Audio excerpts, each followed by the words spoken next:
Why is that an issue? It's not just an issue because of CO2 and global warming, but also we simply don't need to keep up with the production or recovery of petroleum, right? And today we're approximately here, so we need to close those gaps continuously by adding natural gas liquids or additional enhanced oil recovery, which is very expensive. Also, we need to find new oil fields and also develop existing ones and exploit the existing ones. And there's a lot of uncertainty, especially in these areas, as to whether we can keep up with it or not. Prior to 2030, we will break even, so we'll have more demand and more supply than demand in renewable energy. So this is pretty positive. And as an example, I brought this one. This chart, which I really like, this shows the areas that you would require. This is the Sahara Desert, right? And it would just require you an area like this to cover the entire electric energy demand of Germany. This would be the area required for the total European countries, and this square would be required for the whole world. And this is like a size of 300 times 300 kilometers. So it's not an impossible mission, right?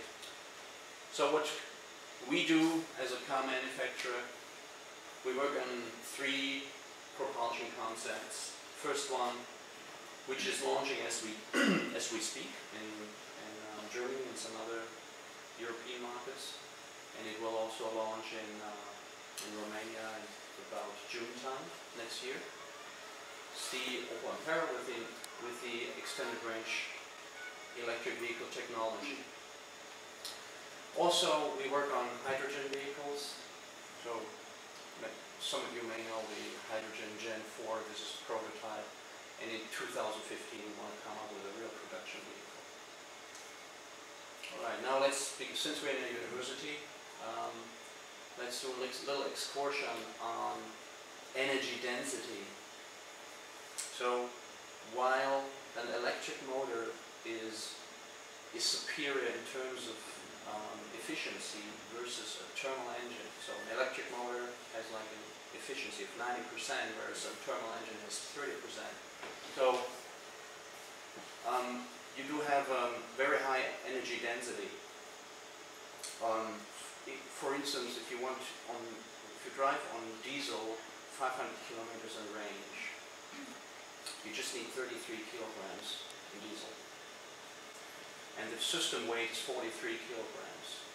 So if you want to achieve the same range with a battery, it would require you a system of 1.5 tons, which is the weight of a compact vehicle. So even in the future, you see an 830 kilos here. In the future, we may get this down to a lower weight, but still, this is impossible. I mean, you would never see a vehicle, an Opel vehicle, that purely drives on battery and does a range of 500 kilometers. So, and this is why when we went to the storyboard, or the drawing board of the Ampera, the first thing before we even started was, the first question that we had to answer was, what's the right dimension of the battery? What's the right size? So in there, according to this study, 80% of daily driving in Germany, and that also applies for other industrial regions, is 50 kilometers or less. Okay. So we're going to ask you, what's your daily commuting distance? Less than 10. Yours? 50.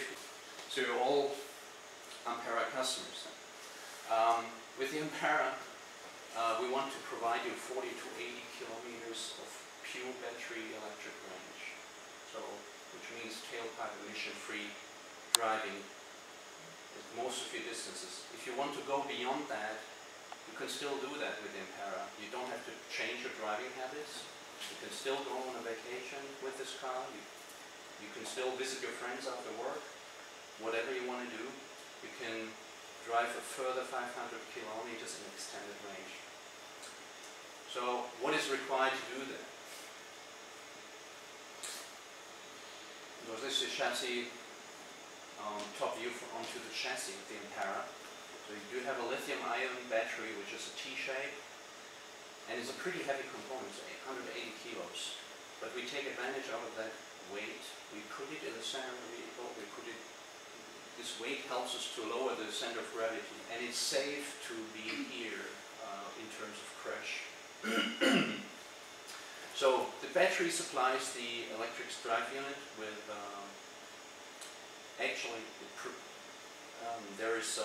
the battery provides DC, gets converted into AC, and for the driving unit. Battery is based on lithium-ion technology, so this is state-of-the-art in terms of energy capacity and also performance. Drive system exists mainly consists mainly out of the planetary gearbox. You do have a traction motor in it. It's the main motor with 150 horsepower, 370 newton meters, instantaneous torque, and also the generator sits somewhere here in this axle.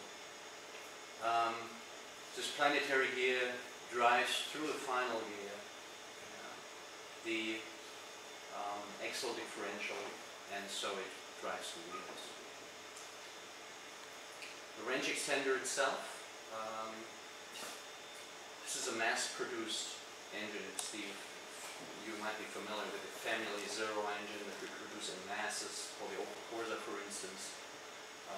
86 horsepower and 1.4 liters of displacement.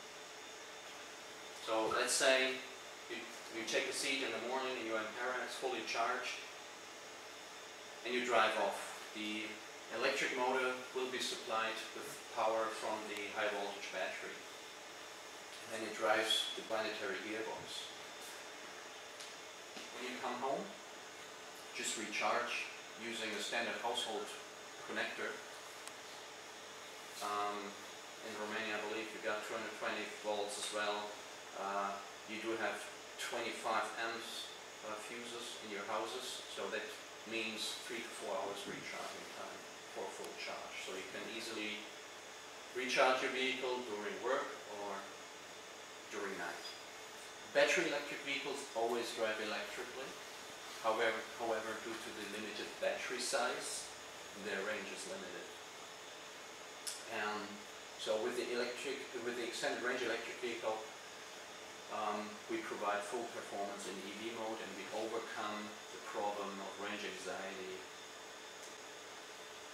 So Opel Ampera means spirited gas-free performance. You can be green, but also you can have fun.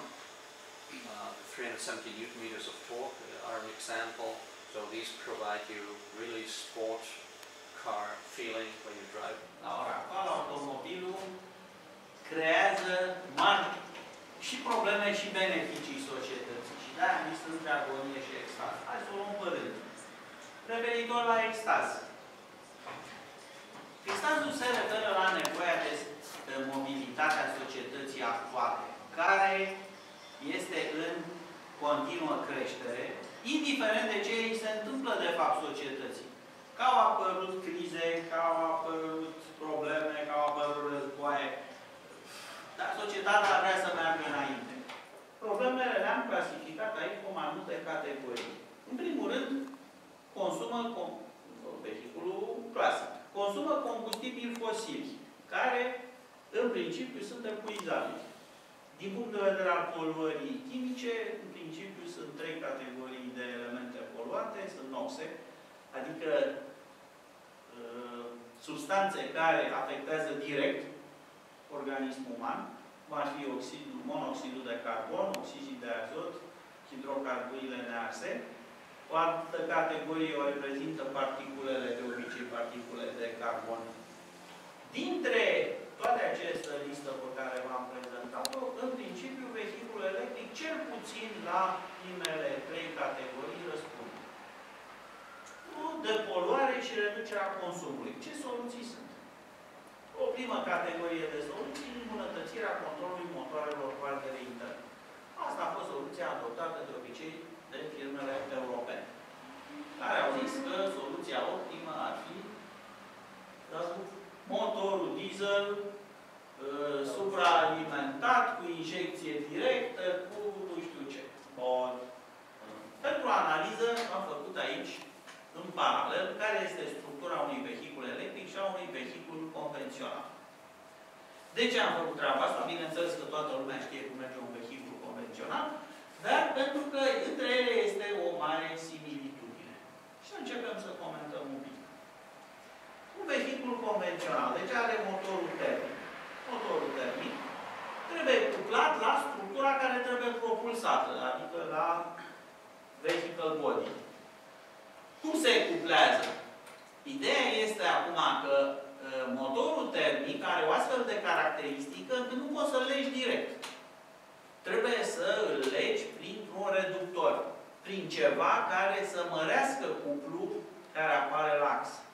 Numai că dacă folosești o singură treaptă de reducție, viteza vehiculului va fi foarte mică. Și atunci, pentru a mări viteza cu care se deplasează, trebuie să folosești alt raport de reducție și alt raport de reducție. Adică ceva, până la urmă, un element numit cutie de viteze cu care îl știm cu toții, care să aibă mai multe trepte de reducție.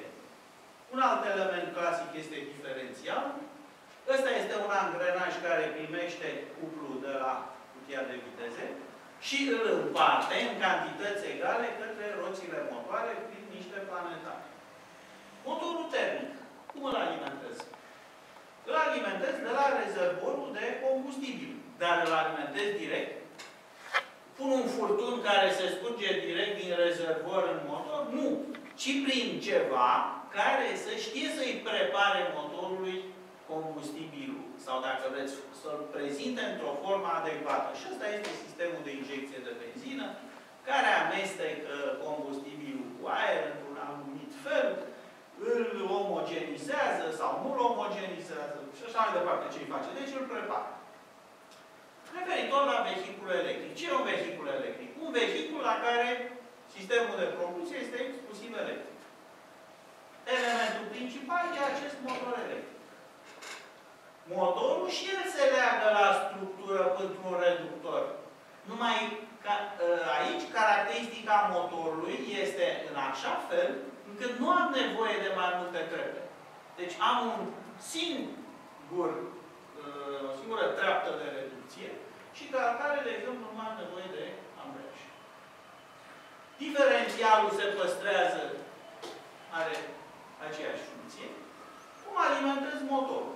Motorul îl alimentez dintr-o sursă de energie, de o sursă de obicei, care dă tensiune constantă.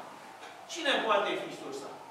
Păi, după cum vă ziceam anterior, poate să fie o baterie, adică un acumulator, sau o pilă de combustie. Câteodată mai sunt unii care utilizează supercapacitoare, dar în principiu nu e asta soluția. Deci, în principiu, este pila de combustie și baterie. Tot la fel, nu pot să-l alimentez direct, ci prin ceva care să prepare combustibilul, între ghilimele, corespunzător acestui motor. Acest cineva care să prepare, adică care să varieze tensiunea, în loc să meargă la tensiune constantă, să-i dea motorului tensiune variabilă, acest cineva se cheamă variator de durație sau, în literatura britanică, controller. Sau invertor, sau ceva de genul ăsta. Ca o concluzie, deci, care sunt elementele principale specifice vehiculului electric? În primul rând, este mașina electrică. Al doilea este variatorul electronic de durație. Și al treilea este sursa de energie electrică.